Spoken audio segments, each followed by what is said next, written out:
Morning बच्चों। आज हम थर्ड क्लास में जीके का 12th चैप्टर स्टार्ट करने वाले हैं, जिसका नेम है वर्ड्स फॉर ग्रुप। यहाँ देखिए आप अपनी जीके की बुक निकाल लीजिए और उसमें निकालना है अपने 12th चैप्टर जीके का। Okay, whose name is words for groups and it is on 22 page number. Okay, तो यहाँ से हम स्टार्ट करने वाले हैं इस चैप्टर को। तो इसको मैं अब देखिए, ये आपको नेम दिया हुआ है वर्ड्स फॉर ग्रुप, यानी ग्रुप्स होते हैं। ग्रुप्स क्या होते हैं? जो दो या दो से लोगों के, दो या दो से चीज़ें हैं। लोग नहीं बोलेंगे हम, चीज़ें, चाहे कुछ भी हो, चाहे वो पूरे वर्ल्ड में कुछ भी चीज़ हो, चाहे एक पेन हो, मक्खी हो, या बुक्स हो, या जो कुछ भी हो, कपड़े हो, इंसान हो, जानवर हो, पशु पक्षी जो भी हैं, ठीक है। अगर वो दो से ज़्यादा होते हैं, यानी 2 और मोर, ठीक है, तो वो क्या बन जाते हैं? ग्रुप बन जाता है, ठीक है। ए ग्रुप ऑफ स्टूडेंट्स, ठीक है, यानी बच्चों का ग्रुप, ठीक है। तो ऐसे ग्रुप्स होते हैं।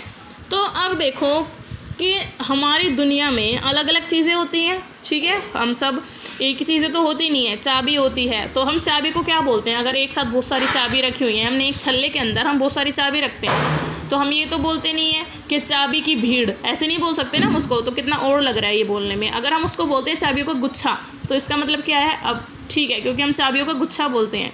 अब हम जो हमारा अंगूर आते हैं एक साथ, तो अंगूरों को हम क्या बोलते हैं? अंगूर का गुच्छा।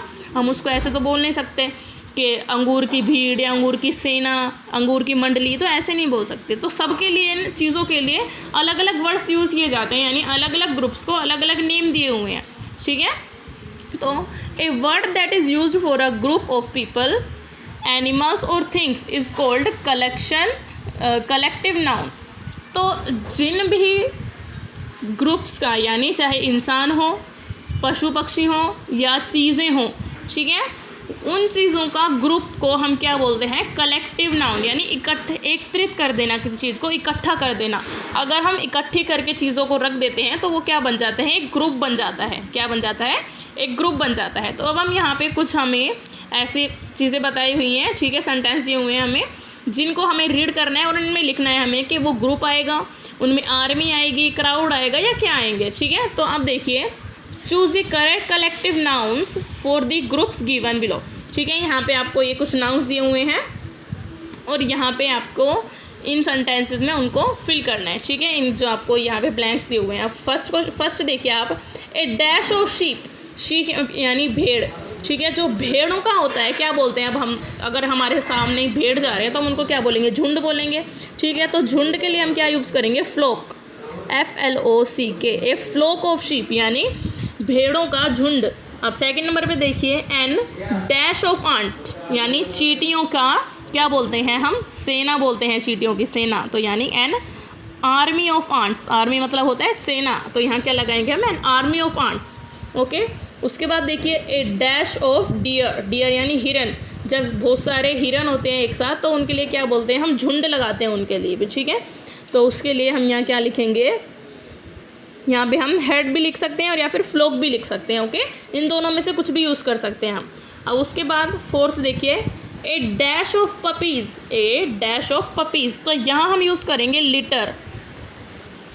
अब बहुत सारे पपीज़ एक साथ हैं, तो आप बोलोगे कि मैम हम यहाँ पे हर्ड या फ्लोक भी लिख सकते थे, क्योंकि उनका झुंड भी हम बोल सकते हैं। बट जो लिटर होता है वो यूज़ किया जाता है जानवरों के, छोटे बच्चों के लिए, ठीक है, पशुओं के बच्चे। और पपीज़ क्या होते हैं?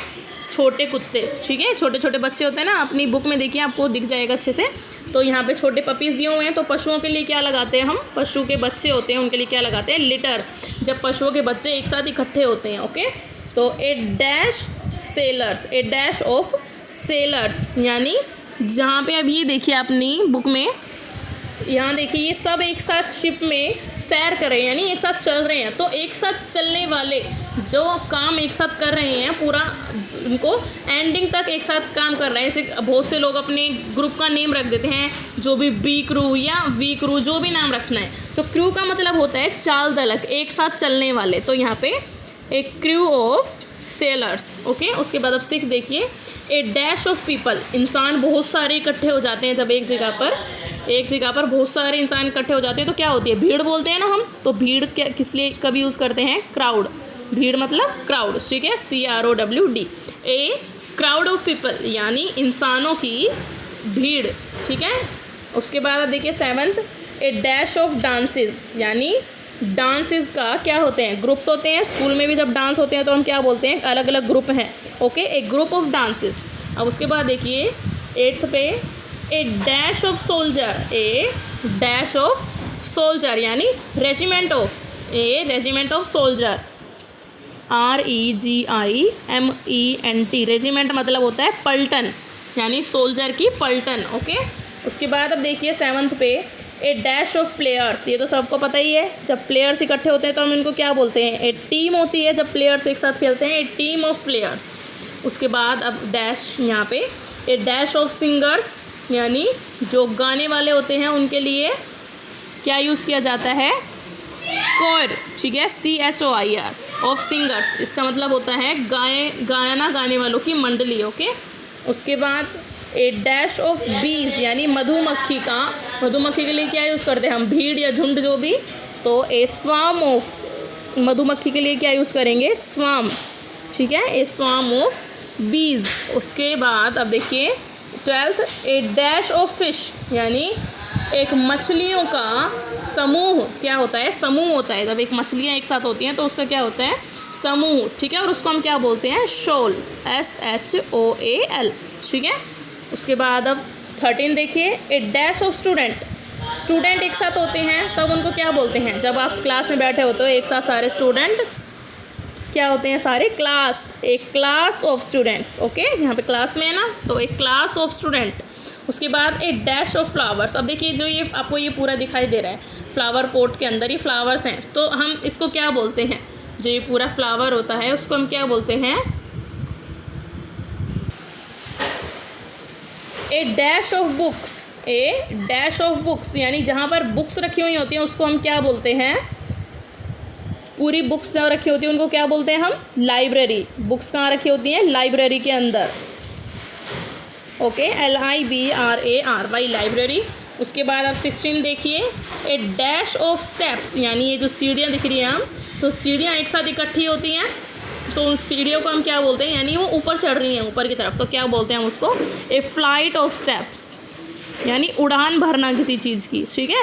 जब हम चलते हैं तो हम उड़ान भर रहे हैं ना, यानी आगे हम बढ़ रहे हैं किसी चीज़ के लिए, तो क्या कर रहे हैं हम, फ्लाइट ले रहे हैं यानी बढ़ रहे हैं आगे।